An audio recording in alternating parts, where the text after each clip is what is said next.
मुंबई नालेसफाई घोटाळा प्रकरणी मुख्य अभियंत्यासह 14 जणांवर निलंबनाची कारवाई। आझाद मैदान पोलीस ठाण्यात गुन्हा दाखल।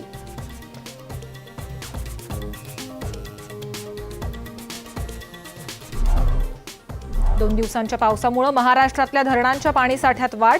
पाणी कपात अद्यापही कायम।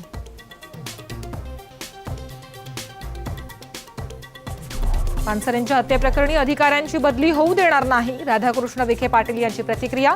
सनातनवर बंदी घालण्यासाठी मुख्यमंत्र्यांना पत्र।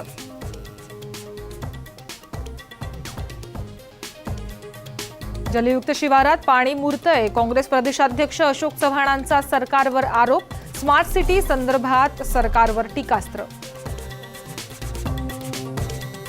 बिहारमध्ये महाआघाडीचं जागा वाटपावर एकमत। आरजेडी जेडीयू प्रत्येकी 101 जागा लढवणार, तर काँग्रेस 41 जागांवर लढणार।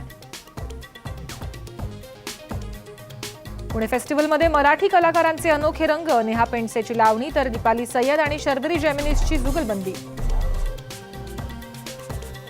आणि राज्यभरात आज गौराईचं आगमन। सांगलीत महिला वर्गानं धरला झिम्मा फुगडीवर ताल।